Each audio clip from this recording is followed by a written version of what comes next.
The Night Before by Schur. Jesus sighed. He had lain down hours ago, but still had yet to fall asleep. Eyes wide open, he stared blankly at dark nothingness. Then, with another sigh, rolled onto his back. A thought crossed his mind, curling the edges of his mouth almost imperceptibly into an almost sardonic half-smile.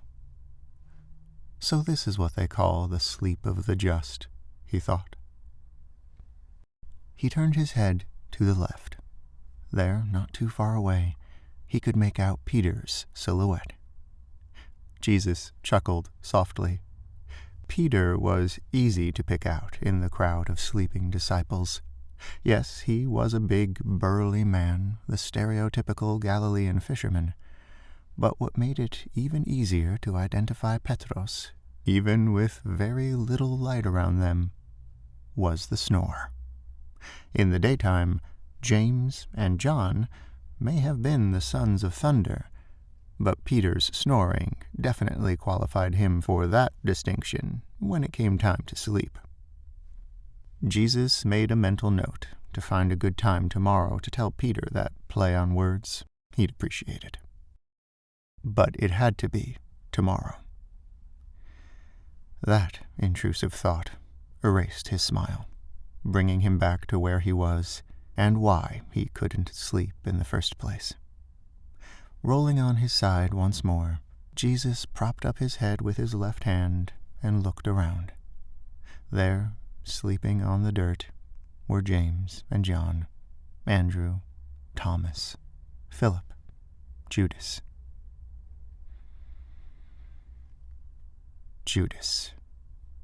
Jesus sighed heavily as he found where Judas was sleeping. Running his heart's hand over the pages of the day now ended, it was all he could do to keep from groaning out loud.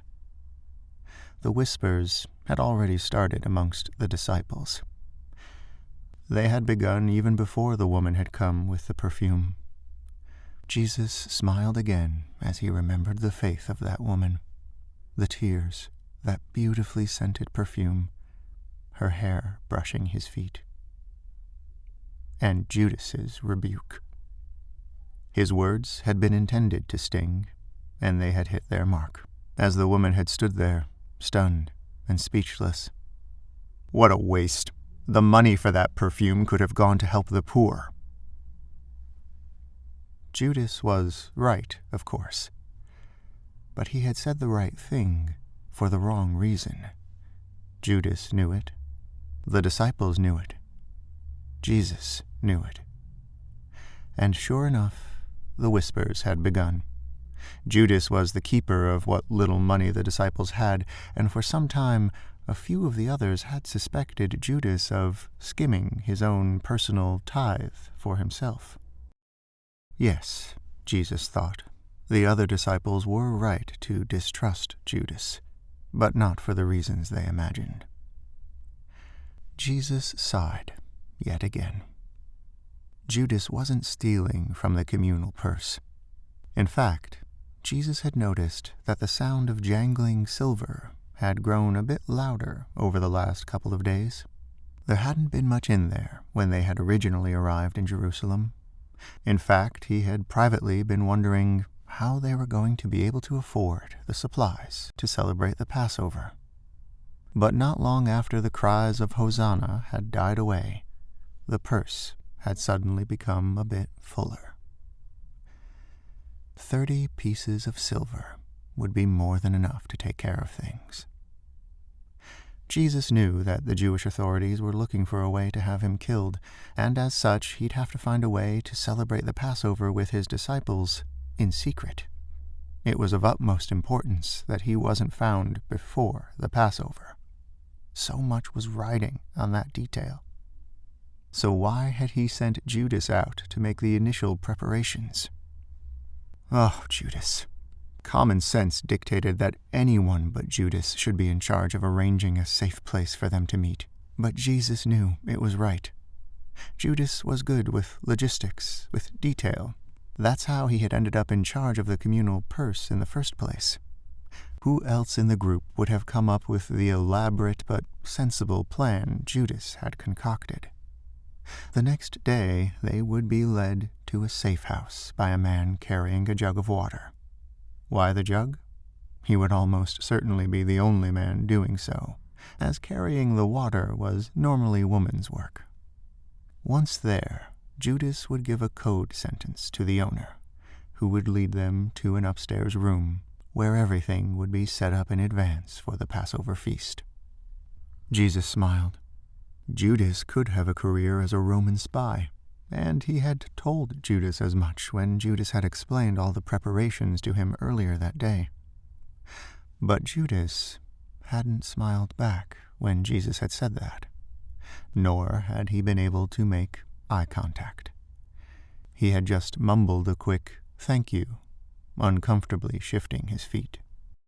The other disciples had no idea of the errand Jesus had sent Judas on that afternoon. The next day, Peter and John would be amazed when Jesus would have them go and find the man with the jug of water, and the safe house, and the furnished room. But such things do not happen on their own. There must be preparation. And there's always a cost. Always a price to be paid.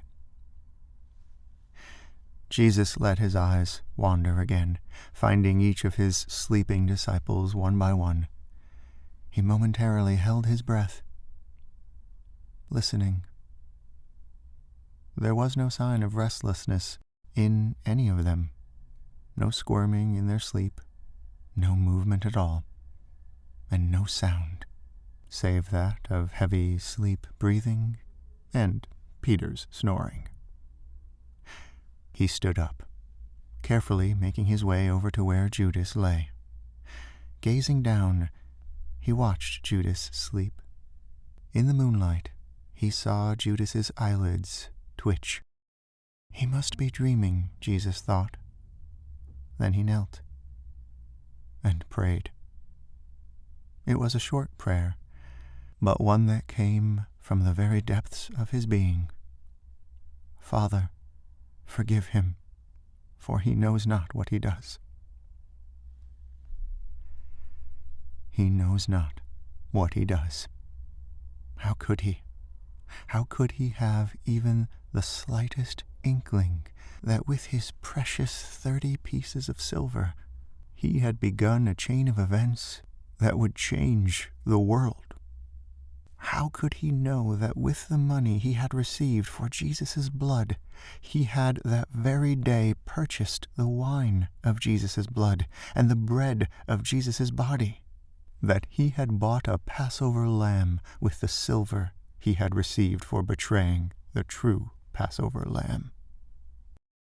How could he know that the betrayal of one man would lead to God's victory over all that held humanity captive to sin? Jesus sighed. He leaned over and kissed Judas on the cheek. Then he silently stood up, returned to where he had earlier been fidgeting so restlessly, and lay back down. Almost immediately, Jesus fell asleep.